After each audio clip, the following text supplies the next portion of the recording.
Hai semuanya, video kali ini saya akan mengajak kalian untuk melihat bagaimana jutaan rubah dan serigala dimusnahkan di alam liar. Kita juga akan melihat lebih dekat bagaimana lobster dibudidayakan di tengah laut.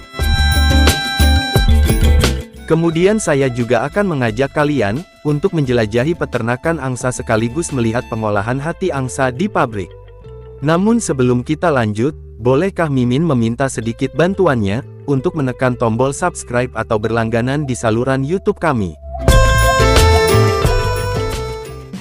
Di seluruh lahan pertanian pedesaan dan dataran terbuka, rubah dan anjing hutan telah menjadi masalah yang berkembang bagi para petani dan pemilik ternak.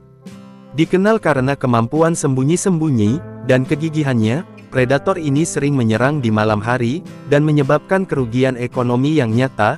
Dalam video hari ini, saya mengajak kalian ke lapangan untuk melihat bagaimana para pemburu melacak, mengelola, dan mengendalikan hewan liar ini untuk melindungi masyarakat setempat. Perburuan rubah telah ada selama ratusan tahun. Hal ini terutama umum di tempat-tempat seperti Inggris, Skotlandia, dan Irlandia. Pada awalnya orang memburu rubah untuk melindungi hewan dan tanaman mereka, kemudian ini menjadi tradisi yang populer, terutama bagi orang-orang kaya di pedesaan. Orang juga berburu rubah untuk mengendalikan binatang liar. Perkiraan menunjukkan bahwa di Inggris, sekitar 80.000 hingga 100.000 rubah dibunuh setiap tahun, melalui penembakan, penangkapan, atau perburuan dengan anjing.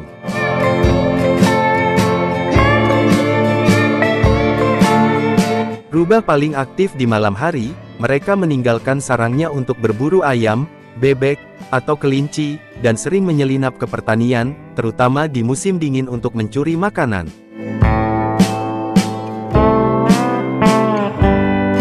Untuk melindungi ternak mereka, banyak keluarga pedesaan berburu rubah di malam hari. Pemburu menggunakan senapan dan lampu yang kuat untuk melihat cahaya di mata rubah. Begitu terlihat, mereka membidik dengan cepat dan menembak. Dibutuhkan keterampilan dan refleks yang cepat, karena rubah cepat dan waspada.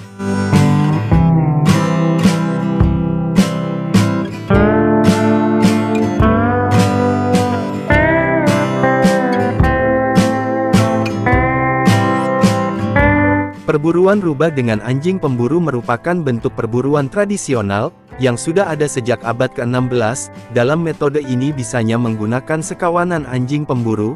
Biasanya anjing pemburu rubah yang dilatih untuk melacak bau digunakan untuk mengejar rubah, melintasi ladang, dan hutan. Para pemburu menunggang kuda mengikuti anjing-anjing tersebut sepanjang pengejaran.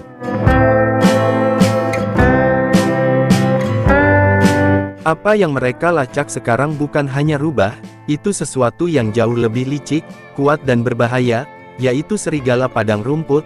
Tidak seperti rubah, mereka lebih besar, lebih agresif, dan sangat pintar. Sementara rubah sering berkeliaran sendirian, dan menghindari manusia, sedangkan anjing hutan atau serigala dengan berani mendekati peternakan, mengintai kandang ayam, dan bahkan membunuh kambing atau domba, jika mereka dibiarkan tanpa perlindungan di padang rumput liar. Para pemburu mendirikan tempat persembunyian mereka, senapannya sudah terisi, panggilan darurat dari pengeras suara yang menirukan teriakan kelinci atau hewan yang terluka bergema di seluruh lapangan. Ini adalah metode klasik untuk memikat serigala dari jarak jauh. Momen yang menentukan datang dengan cepat. Begitu anjing hutan itu melangkah keluar dari semak-semak, terdengarlah suara tembakan, cepat, bersih, tepat, hewan itu langsung jatuh. Keheningan kembali terjadi di ladang, hanya dipecahkan oleh angin dan nafas berat sang pemburu.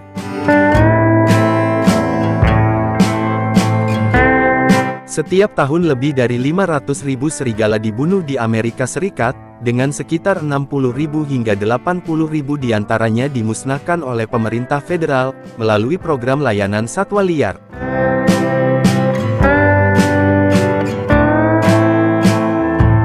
Hewan-hewan ini menyebabkan kerugian lebih dari $50 juta setiap tahunnya pada industri peternakan, menjadikan mereka salah satu ancaman utama, yang ingin dikendalikan oleh para petani dan pemburu.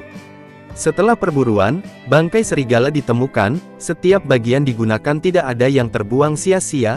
Pemburu yang terampil sering menguliti buruan di lokasi, atau membawanya kembali ke perkemahan, kulit serigala yang bulunya tebal dan lembut berdiri. Tahukah Anda bahwa seekor lobster dapat dijual lebih mahal dari sebuah tas tangan mewah di beberapa negara? Namun di balik setiap ekor lobster yang lezat di piring kalian, ada dunia yang mungkin belum pernah Anda lihat, penuh dengan keramba bawah air, pemberian makan tengah malam, dan nelayan yang sangat terampil. Dalam video kali ini, kita akan menyelami secara mendalam dunia budidaya dan pengolahan lobster yang menakjubkan. Mari kita lihat bagaimana makhluk laut ini dibesarkan, dipanen, dan akhirnya dikirim dalam keadaan segar ke meja makan Anda.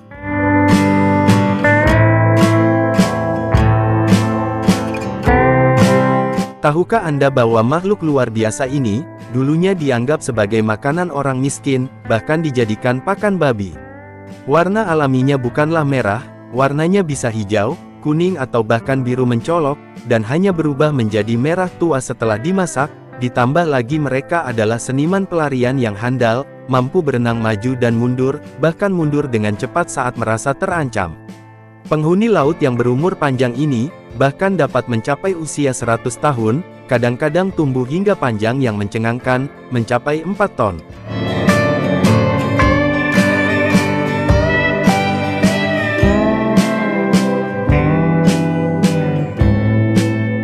Budidaya lobster di laut adalah hal nyata, dan sangat populer di daerah pesisir yang perairannya pas, di negara-negara seperti Vietnam, Indonesia, dan beberapa wilayah Australia. Anda akan menemukan peternakan lobster laut yang ramai, terutama di teluk terlindung dengan air bersih dan hangat. Dua cara budidaya utama ini cukup keren. Anda dapat memiliki sangkar rakit kayu, atau plastik yang mengapung di permukaan, lalu ada keramba jaring apung yang tergantung di bawah permukaan, seperti apartemen bawah air tempat lobster bersantai dan tumbuh.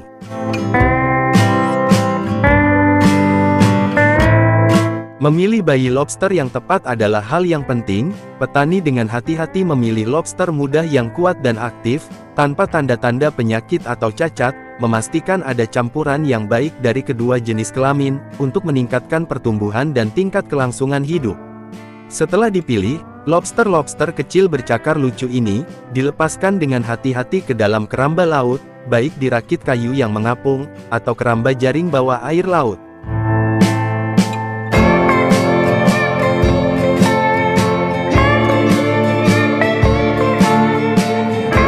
Memberi makan lobster jauh lebih intens dari yang pernah Anda bayangkan, bukan hanya sekedar melemparkan pelet dan menyebutnya selesai. Petani lobster menyajikan hidangan laut secara prasmanan. Mereka menyiapkan tas-tas besar berisi barang-barang seperti ikan, siput, kerang, bahkan kepiting kecil, lalu melompat ke atas perahu menuju keramba laut.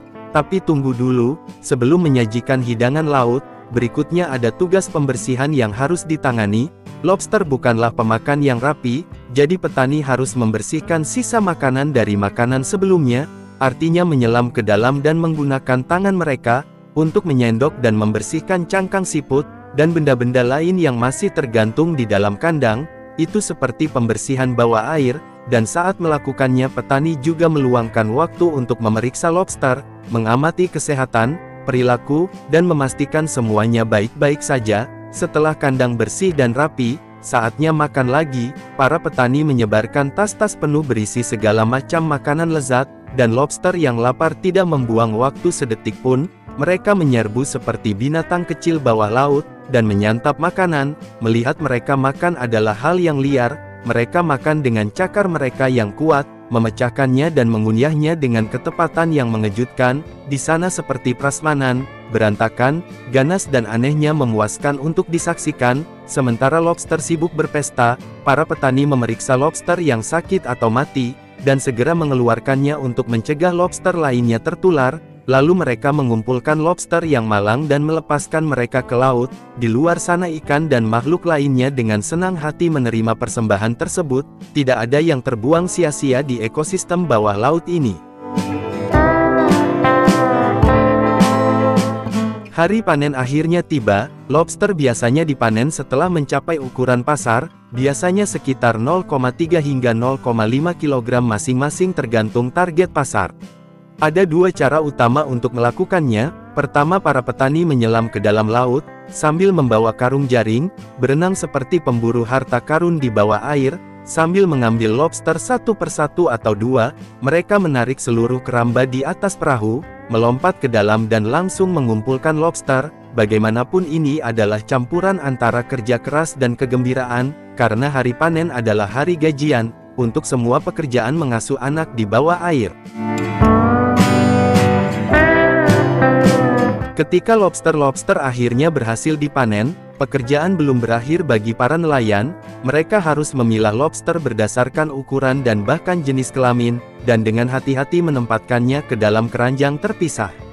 Kemudian tibalah saatnya penimbangan yang sangat presisi, karena setiap kilo sangat berarti. Setelah selesai mereka mengikat keranjang tersebut dengan tali, dan dengan hati-hati menurunkannya ke tangki air laut. Hal ini untuk menjaga lobster tetap hidup dan siap dikirim sampai ke pembeli.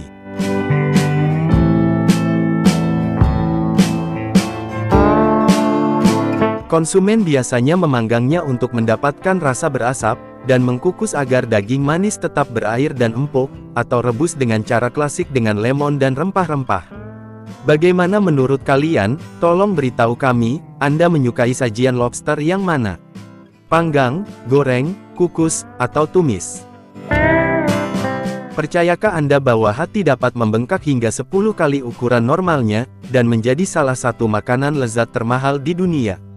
Di balik tekstur yang kaya, lembut, dan meleleh di mulut, terdapat rahasia pertanian yang tidak semua orang berani membicarakannya. Video kali ini kita akan menjelajah ke dalam dunia foie gras yang kontroversial, di mana setiap potongan hati adalah hasil teknik perdebatan, dan tradisi selama berabad-abad.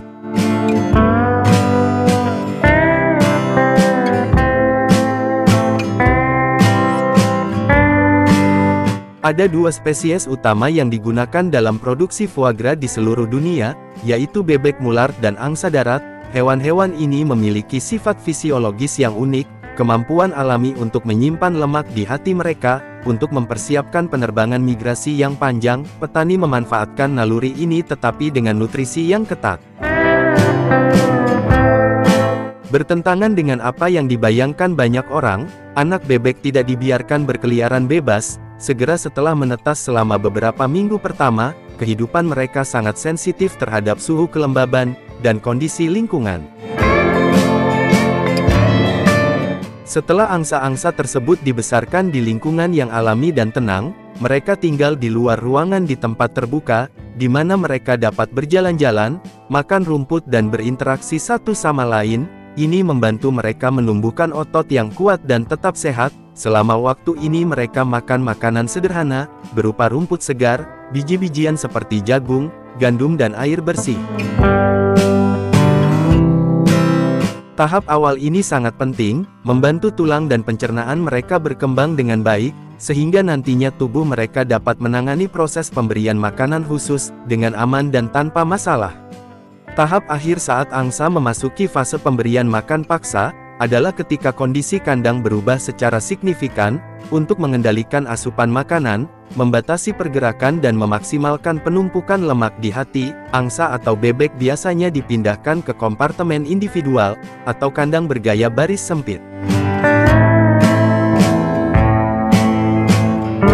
Pemberian makanan berlebih adalah bagian paling krusial dari proses ini. Selama sekitar 2 minggu terakhir, setiap angsa diberi makan 2 kali sehari menggunakan tabung lunak, yang menyalurkan makanan langsung ke kerongkongan. Pakan ini dibuat dari jagung rebus yang dicampur dengan air, diukur secara hati-hati untuk penyerapan lemak yang maksimal. Mungkin terdengar kasar, tetapi proses pemberian makan hanya berlangsung 2 hingga 3 detik, dan peralatannya dirancang untuk menghindari rasa sakit. Orang yang melakukannya sangat terlatih, karena kesalahan sekecil apapun dapat merusak seluruh kumpulan hati.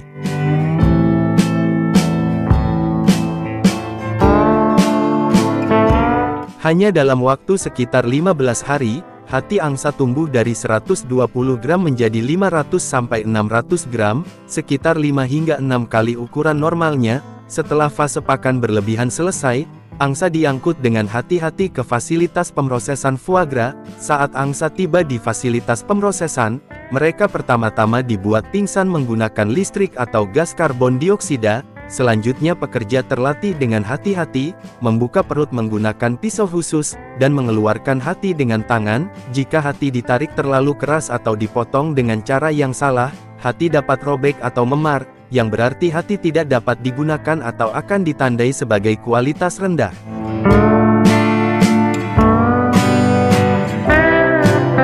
Segera setelah dikeluarkan, hati diletakkan di atas nampan baja tahan karat yang didinginkan, dan dibawa ke ruang penyortiran.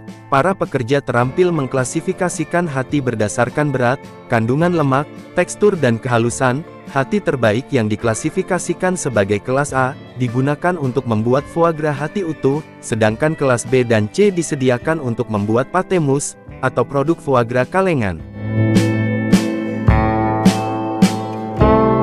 Hati yang dinilai B atau C, meskipun tidak sempurna dalam penampilan, masih kaya akan rasa dan digunakan untuk membuat foie gras kalengan. Hatinya dibumbui dengan garam, merica, dan kadang-kadang sedikit brandy atau minuman beralkohol lainnya, untuk meningkatkan aromanya. Setelah dibumbui, hati digiling halus, dan dikemas dalam kaleng-kaleng kecil. Setiap kaleng diisi dengan berat yang tepat.